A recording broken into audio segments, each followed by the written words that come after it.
Curious Realms continuing coverage of PsiGames 2025 right here in Charlottesville, Virginia. We have the great pleasure of being joined by legendary remote viewer Paul H. Smith from rviewer.com. How are you today? Well, I'm worn out. I can appreciate this has been a thronged and busy inaugural year of a conference. It is great. I think it's great to see this kind of event happen. I was having a conversation with somebody last night over a drink that competition is how science excels. You know, like that's how we ended up with robots on Mars, was competitions. That's how we ended up with the Have Blue program and stealth technology was scientific competition. So the idea that this is here now, that there's public competition in this kind of way, I think will really help, because remote viewing was birthed in a lab to begin with. So the idea that this is blowing up in this kind of way, I think is really, really beautiful. Yeah, I agree with that. When I first was telling people about this event, I got a lot of pushback. You know, and I wasn't even a promoter. I was just along for the ride, right? And I'd say, well, it's a competition for people, you know, in remote viewing, dowsing, whatever, and competition is bad, you know, that's bad. No. They misunderstand. That's right. Because there's different kinds of competition. There's a kind of competition where it's headbutting and contention and all that. That's right. And this is not that kind of competition. This is each person trying to do their best, and in that striving, it encourages other people to do their best. Yeah. And you end up with ultimately a synchronistic effect, indeed. Exactly. Not synchronistic, synergistic effect. Yeah. Ultimately, progress is made by everyone. That's right. That's right. And it's the fact of, even yesterday during the dowsing competition that you were judging, I was commenting on, there was a point where it came to the judging where it was like, you know, here's something we hadn't thought about. Nobody got the target, but who was closer to the target? But ultimately, we had to do that. And we had to adjust things. Yeah. But even that, the idea of, and I thought about it at dinner last night, like, hey, wait a minute. There's gold in the circuit of those USB drives. Yes. Things like that. Yes. You know, so even looking at that in a scientific way and the competition in a scientific way, how can we grow the metrics? How can we change that? How can we be more accurate with these kind of things as we're measuring them and as we're taking statistics? It's a learning effect. And in fact, that's what parapsychology particularly has experienced all along. There are, of course, skeptics in the parapsychology world who are dubious about the whole process and are often pointing out mistakes and flaws in the experimental process. And a lot of folks want to just say, yeah, get rid of the skeptics. But no, they serve a very useful function, which is to help you improve your methodology. Yeah. That may not be their ultimate goal, but that's the effect. That's my ultimate goal. Yeah. I tell people on the show all the time, I wear my skeptic ass like Superman, like with pride, because my job, and I am a believer, and I'm a remote viewer, like, but my realm of proof has to be bigger. Yeah. Because I'm a believer and because I'm in it, you know? So we have to be ready for that, and we have to admit that. You have to exercise critical thinking in anything you do. Exactly. I talk about there are two enemies of remote viewing and ESP, Psi in general. Those are the really diehard skeptics who won't believe anything. Yes. And then the true believers who will believe everything. The want of confirmation married with confirmation bias. Well, okay, good, yes. But the fact is, you need to be somewhere in between. Yeah, exactly. If you'll believe everything, then there's lots of false positives out there that you're accepting. That's right. If you won't believe anything, then you reject stuff for which there is actually good evidence. Yeah, yeah. So you need to be in the middle. Yeah. I tell people I am passionately lukewarm. Passionately lukewarm, and you have to be. You have to be, because otherwise you'll fall for anything, you know, or you'll believe nothing. One of the two. Yeah. And either side of that, the polarization of light leads to infrared and ultraviolet. There's no white at that point. There's no cooperation between the frequencies, you know. And for those out there who may not be as familiar with you as I am, some listeners, how did you come to the world of psi studies to begin with, Paul? Well, I started off as a child. Yeah, okay, sorry, that's I think a Bill Cosby joke. I don't know. Anyway, but in a way it is true. I was fascinated by science fiction that involved ESP kinds of things. Okay. Zena Henderson, her pilgrimage books, and Andre Norton with her telepathic cats and all that kind of stuff. I thought it was fascinating. Yeah, yeah. I was involved in a science fair project in junior high. It totally failed, and so I became a bit of a skeptic. But and I joined the Army, and I served a couple of tours, one in Europe, and then I got assigned to Fort Meade, Maryland. And unbeknownst to me, I moved in next door to the operations and training officer for the Stargate program, and across the street from one of their new recruits. Wow. Who was in the process of being trained to be a remote viewer. I had no idea what they did. One day they approached me and said, "We think you might be good at what we do." And I said, "Well, what's that?" And they said, "We can't tell you." I said, "How do I know?" You know, and, a whole lot of nothing. Yeah, yeah. So there's a lot more to that story, but I'm not going to take the time right now. But I got recruited into the program, and I never put the words remote and viewing together ever in my life. And it was, of course, the start of an amazing journey that I went on, which convinced me that my skepticism was ill-founded.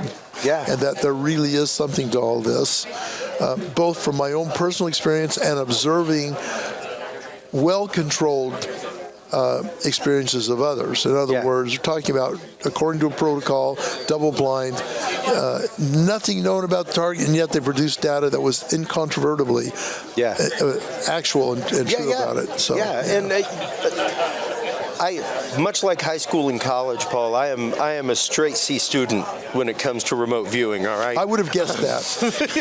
I am straight average. But even then, the hits that I get, the things that I have seen, it's one of those, when it happens to you and when you start seeing it, it does become very undeniable. I wouldn't say I was ever like doubtful about it or anything like that. I was always very interested in it. I ordered the Psi tape, or the Psi tape. The tape that they used to sell on Art Bell, where it was like, send in shipping and get the SRI video. SRI, that's what was in my head. And I've been fascinated with it since, and it was the IRVA conference, the first year that I sponsored in Menlo, when I did my first session, and it was like, oh wow. Oh, so was that the Outbounder we did? The Stanford dish? Yes, okay, good. And then I was there for the spoon bending, and that one blew. I bent my first spoon with Angela Thompson Smith last year on the cruise. That was like, whoa. That one really tripped me out. Like, it sits on my shelf of tchotchkes behind me on my show. Because, I bent a spoon with my mind. And I've seen people, like, curl the cup of the spoon. Like, it's wild. And it really is one of those, when you see it, you will believe. And it's interesting to see. One of the things I talk about in my presentation is quantum entanglement winning the Nobel Peace Prize, and the fact that since then, science is rapidly running to the world of paranormal.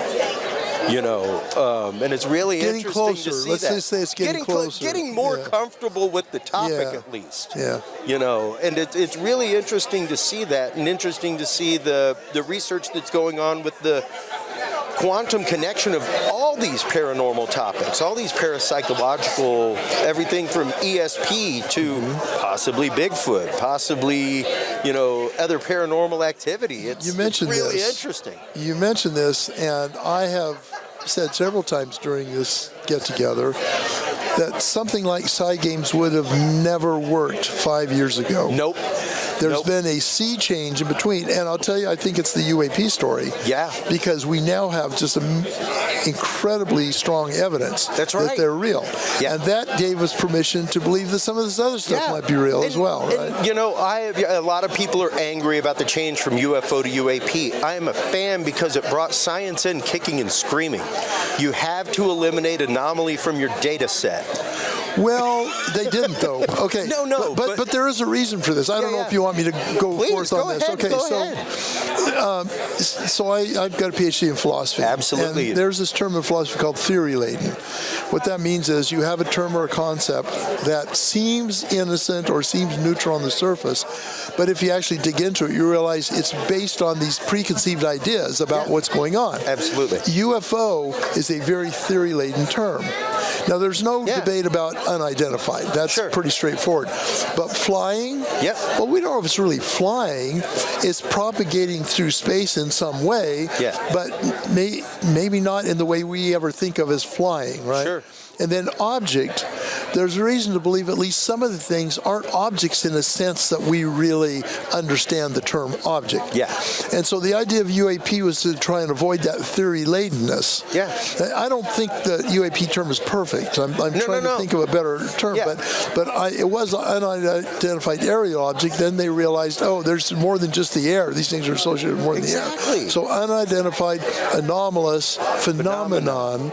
You avoid this object limiting term object, and you allow it to open up the field to entertain other ideas of what these things might be. Yeah, precisely, because, and this is something I say all the time with curious research, is the fact that as experiencers and researchers of the paranormal, we need to be ready to meet science on their terms where they're at, and they need to be ready to open their box of science. Like for a long time, UFO, UAP, all of this stuff was just thrown into the catch-all bin of paranormal. Science doesn't like a catch-all bin. Everybody calls this a Kleenex. They don't like that. There's 1,000 products called facial tissue that are made different ways. Let's talk about the categorization of them. Now, That's science. This is a good point. And it does bring to mind a critic that I quoted in my dissertation years ago. It was one of the rare philosophy dissertations involving empirical data. I used actually the well-attested, and there is well-attested evidence for various ESP paradigms in it. And one of the critics I quoted, and I can't remember who it was right now, but he said, I could more easily believe in UFOs than I could believe in ESP, because at least UFOs are some kind of physical manifestation of something, right? And it's interesting, yet they lump it all together. And they'll even do that with ESP kind of things. Like astrology gets lumped in there. It's not really ESP, right? Not at all. Astrology gets lumped in with remote viewing, with scrying, with channeling, with all of these things. Runes and tarot get it gets thrown into it too. And it's like, it's not really the same thing. And I'm not taking a position on which of these are right and which ones are wrong, but they're different things. Sometimes dramatically different things. Absolutely. And yet the mainstream wants to lump them all into the same category, along with UFOs. And they're all ontologically, to use a fancy word for it, ontologically, some are similar, but many of them are ontologically different from the others. Absolutely. And that's what we call a category error. To include them all in the same category, exactly. Right? And the example I give, because I've took classes with Lynn Buchanan, I've done many exercises. I took some classes with Carl McClellan and Michelle Freed whenever they came to Austin. And it was a great class. Most of the people there were mediums. Now, it was very interesting to see the way that they treated a reading and the way that they treated the data that came out in a little bit less of an objective way. You know, it was because when you're a mediumship, there's a lot of certainties. You know, like this is they experience it as certainty. Exactly. And they tend to express it, many of them, as certainty. And it was one of those, I found it very interesting to hear that, especially with like the health reading that we did on Target, that kind of stuff, where it was like, this is what it is, as opposed to the open aspect that's taught in most remote viewing, where it's like, you aren't giving a concrete, you don't want to give a concrete, you want to give impressions and things like that. So how do you go about kind of in your trainings that you do with ourviewer.com, how do you go about teaching that modality and kind of backwalking people from that mindset? Well, first of all, you make very clear that remote viewing isn't 100%. Absolutely. And none of these other modalities are either. No, they are not. But they often treat themselves as 100%. Exactly. Right? In remote viewing, we try and be as pragmatic and down to earth as we can. Yeah.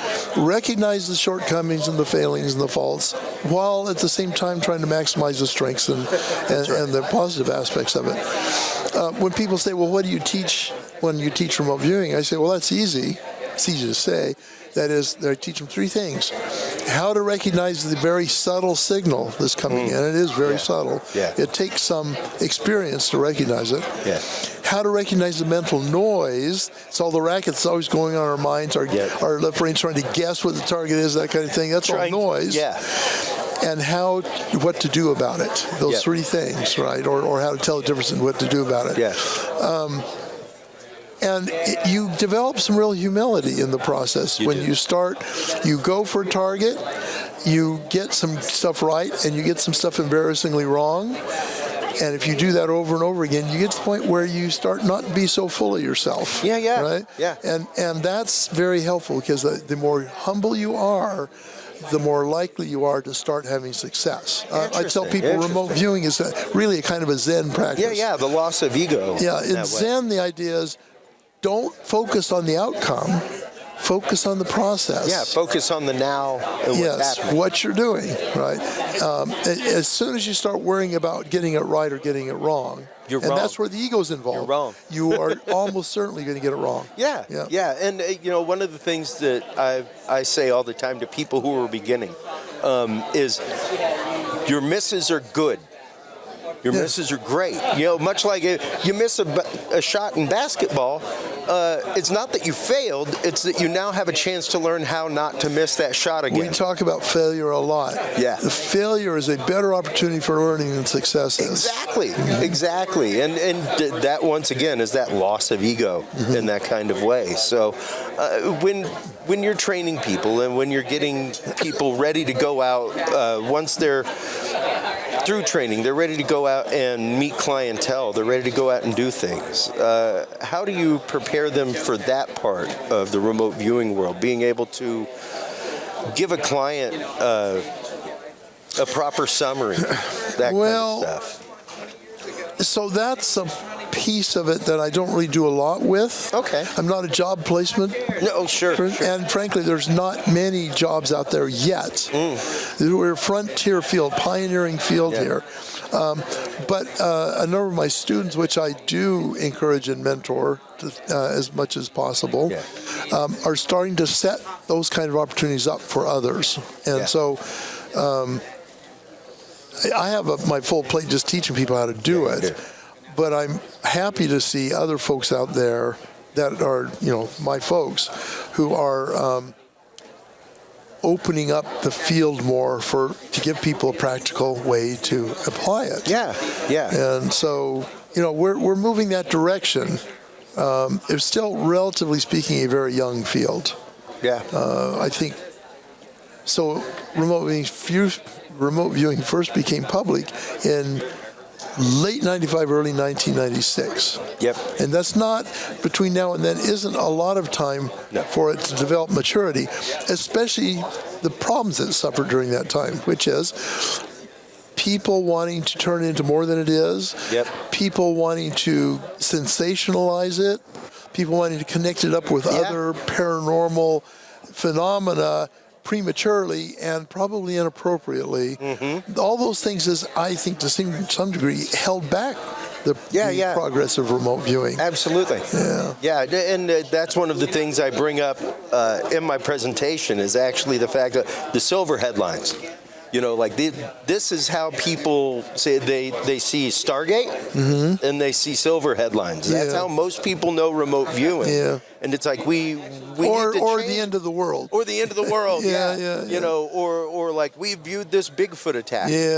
Things like that. And even that's a very front-loaded situation. If you're talking about somebody's actual story. That you got a lot of detail there for a remote viewing session. There are too many people out there who are approaching remote viewing from I'm going to say, incoherent perspective, and it doesn't do the field any favors. No, it doesn't. It doesn't. And like you said, very, very young in terms of public study, things like that. I mean, it started in a lab, sure, but at the same time, as far as public access to all of it, public lab work, things like that, there are great people like Monroe who've done work for years, and others, Pear, all kinds of things. But when it comes to that, when it comes once again to the marrying of remote viewing with other paranormal, what do you think that, of course, other than scientifically, what do you think the caveats of that are? What do you think the actual dangers of that for the remote viewing community are? As far as, of which? Well, tying it to other paranormal, that kind of stuff. First of all, it dilutes the attention to the phenomenon, right? To the skill is really what it is. Sure. It raises people's expectations in ways that aren't realizable. You know, they develop these expectations about it based on tall tales they hear. Yeah. And when they find out, no, it doesn't actually do what so-and-so claims it does, then they get disappointed. Yeah. Unnecessarily, because it's still magical. And my old Army buddy, Bill Ray, who commanded the unit for about 18 months, he said, people say, well, how does it work? And he just says, it's magic. Yeah. It's magic. Yeah. Now, that's tongue-in-cheek, because obviously there's something a little more than magic at work here, right? Yeah. But nonetheless, even if it isn't magic, it is magical in a way. Absolutely. You know, Absolutely. When it works under conditions where you shouldn't ought to be getting anything according to science. Yeah. At least according to science as we know it today. It's mind-blowing. It really is. It is, and it's life-changing, quite literally. Like my remote viewing journey thus far has utterly changed my life, changed my perspective on numerous things. How do you,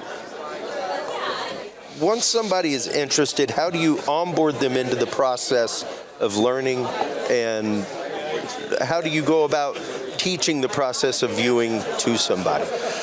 Yeah. I mean, I don't want you to give it all away. That's okay. You know, the problem is just condensing it down. Yeah. So, well, the simplistic answer would be you just put them in, you teach them the basics, you put them in an environment where they either are remote view or they don't get anything, and then you turn them loose. It is way more complicated than that, obviously. My courses are a mixture of lecture, essay writing. Yes, you have to write essays. It's a way of internalizing the information. Absolutely. Yeah. Exercises and drills, various features of it to get you familiar with the process, and then hands-on remote viewing sessions. And my class, they're one-on-ones. So you have a monitor and you have the viewer. You don't have a whole classroom full of people working the same target with some person up in the front giving you the tasking number, right? Yeah. And you do a bunch of them. Yeah. So, and that's an interesting concept because, number one, I love one-on-one. It's beautiful. It's amazing. But you also eliminate an anomalous part there, because even the fact of monitor, you have to be very careful during a session that you aren't reading your monitor. You know, that you aren't reading the person who maybe put the target together, things like that. So the fact that it's just the two of you narrows down the possibility that you're reading the person next to you, or that they're muddling your signal. Yeah, and when you say reading, there's of course a couple of sources of error that come from that. One is that non-verbally if they know what the target is, they communicate some information inadvertently to you. Yeah. I think that's less of a problem than a lot of scientists make it out to be, but whatever, we won't argue with it. Yeah, it is a possibility. The other is that you'll non-verbally read the actions of the monitor in a way that misleads you to the target. And I've seen that happen so many times that in fact, it's happened to me. I'll be working in the monitors there, and I don't know if the monitor knows what the target is or not, but they'll act enthusiastic about something, not about something else. And I will. It's inevitable because of human psychology. I'll start reading that as endorsement or whatever something I've said. Yeah. Turns out totally wrong. Totally wrong. The monitor didn't know what it was, I was misinterpreting what was going on. Screwed up the session totally, right? Yeah. As a viewer, you have to learn how to ignore all of that stuff. Yes. As a monitor, you have to learn how to suppress that stuff. Yeah. Yeah. And how important, because there are people who remote view with the monitor, there's numerous modalities, AR, ER, all kinds of things. EIO? Yeah, absolutely. How important is a monitor to the process of remote viewing to you? So probably most remote viewing done today is done solo. That is just the viewer sitting in a room doing his or her thing. But the research at SRI showed that monitors can enhance the process, even when they don't know what the target is, especially when they're double blind. And for a couple reasons. First of all, they can pay attention to make sure you're doing things properly. Yeah. And the second thing is they can encourage you. If viewers are lazy, they get to a certain point and say, I'm done, when there's still yet more that could be found out. And if you have a monitor there, you're less likely to do that, and the monitor can encourage you. They'll say, well, you really haven't produced very much data in this particular respect. I don't know what the target is, but it seems to me there ought to be at least more data. Right? And so kind of try a little bit harder, do a little bit more work, and encourage them to keep going until they really are tired. At that point, you do want to stop. And the example I give, my monitor, Tommy, lives in Hawaii, and she watched my show before she became my monitor. So she's used to seeing me on camera. She's used to me thinking about something while a guest is talking, seeing me have an idea while the guest is talking. So she's used to facial tics of mine. She's used to seeing my face when I have an idea, and she'll be like, no, you caught on to something while you were saying that. Let's go back and revisit that. So that idea of that good, close relationship is very important, I think. And not only that, but the fact that science does not happen in a bell jar. It doesn't happen in a vacuum. You've got to have somebody that you can trust to be able to give your data to and trust their feedback on your feedback. That's absolutely right. Of course, then they have to earn that trust. Absolutely. Because there are people you trust that may not be so reliable, and I'm not saying they're trying to be deceptive or anything, but there are people who are doing their best to be trustworthy but aren't. So they have to earn it. And that's something very important to bring up. It doesn't matter what side of parapsychology or ufology it is. There are snake oil salesmen out there. There are people that will take your money for classes, take advantage of you, teach you things that may, believe it or not, psychologically bring harm or psychically bring harm because you aren't protecting yourself properly or asking consent of a target before you do things, or even the most important thing of all, closed session. Like, end the session, write it down, in session, that cutoff point. So, in the last couple minutes, let's get into your classes. What kind of things people can learn? What kind of classes you have at crviewer.com? Well, that's rviewer.com. I'm sorry. That's okay. That's all right. That's all right. There's a lot of these websites out there. Yeah. So. Of course, my methodology, I teach the original methodology that I learned from Ingo Swann and Hal Puthoff, the people who originated in the first place. And not all kinds of controlled remote viewing are created equal. There's the various flavors out there, people who call it CRV, but they've changed things up a bit. I try and keep it as close to pure as possible. And I teach it, so CRV I teach basic, come in and learn the fundamentals, intermediate, and then advanced, okay? And so my classes are essentially almost 6 days long, a whole week. Wow. You come, you're in class for, I would say on average 10 hours. Sometimes it can be 12, or I've even had a 14-hour class. Wow. Partly it depends on how well the students master the material, right? And then you have homework. After you're done, you go home, you have homework. Come back, we do it all again. We do field trips. When I'm in Utah, I leverage the real estate, which in Utah is really quite stupendous. And use it for actual training purposes. You can learn principles by going out and experiencing things. Interesting. And you do, a minimum of 12 remote viewing sessions in my course, one-on-one with a monitor. And then you have homework when you get home before you complete the course. You have 10 sessions you have to work. Wow. And each one, you work it, you send it off, it gets scored, sent back to you with the next one. You do this 10 times. And then you get your diploma, right? As long as you've shown mastery of the process. Yeah. But I also offer what I call specialty courses. One is associative remote viewing, how you learn to predict the future. Yep. In a certain kind of a set. Sure. Another one, which I haven't done in a long time, but I'm going to schedule one soon, is dowsing. It'll be about a 2-day course. Nice. And I have some other smaller ones that I usually do in conjunction with some other conference, like sketching for remote viewers. Yeah. And target selection for remote viewers and for ARV and such like that. Yeah. So, and we also now do ERV as extended remote viewing. Oh, fantastic. Yeah. We did one. You're probably familiar with Pam Coronado. Absolutely. Maybe. I love Pam. Yeah, Pam.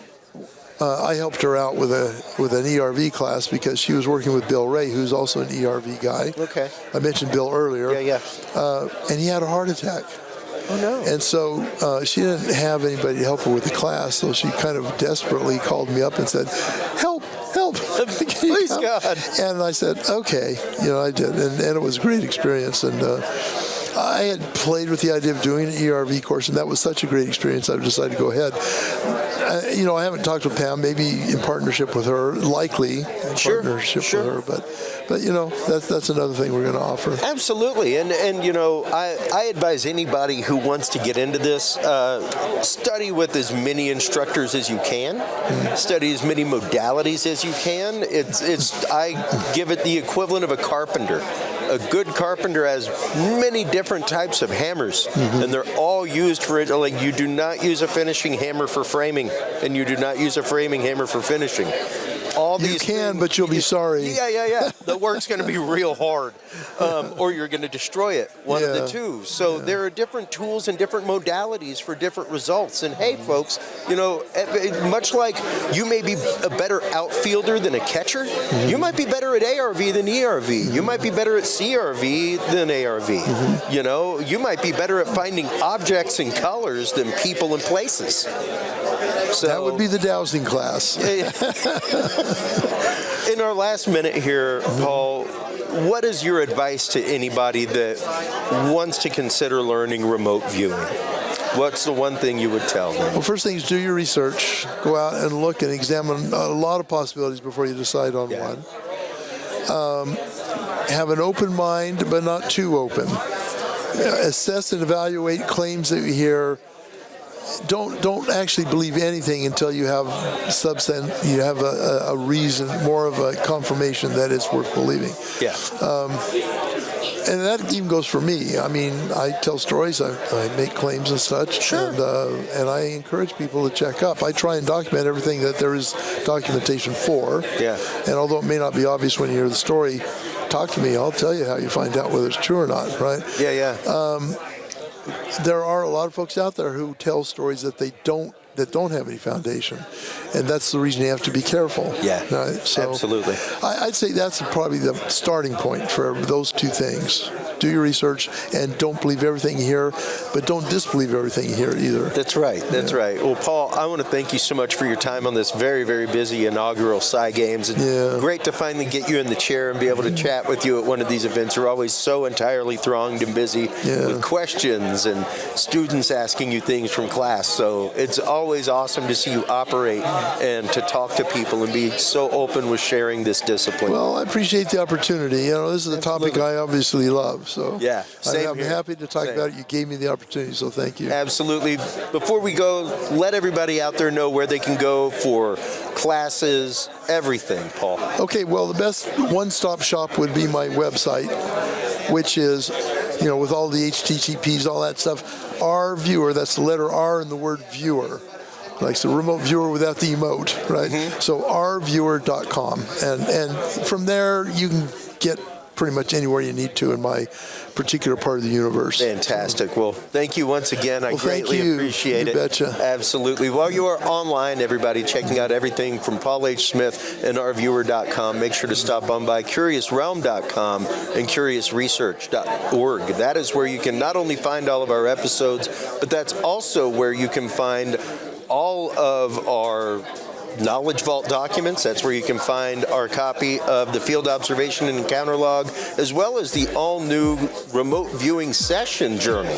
Stop on by and check that out. When we come back from this quick commercial break, we will be talking with more people right here at PsiGames 2025 in Charlottesville, Virginia, right after this.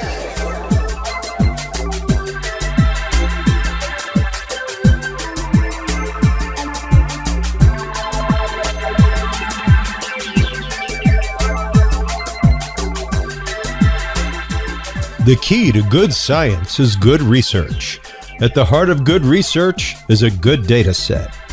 With the Field Observation and Encounter Log from Curious Research, you can easily keep track of your investigative information all in one place, making it easier to review cases and readily see comparisons and contrasts between them. Whether out in the woods squatching, in a back room gathering EVPs, or using high-tech gear to track UFO, UAP activity, this easy-to-carry, pocket-sized scientific data log is the perfect companion for any field researcher. You can find your copy of the Curious Research Field Observation and Encounter Log at Amazon.com or visit the official Curious Realm store at curiousrealm.com/store to reserve your copy for yourself, your family, or a mind that you want to open. That website again is curiousrealm.com/store.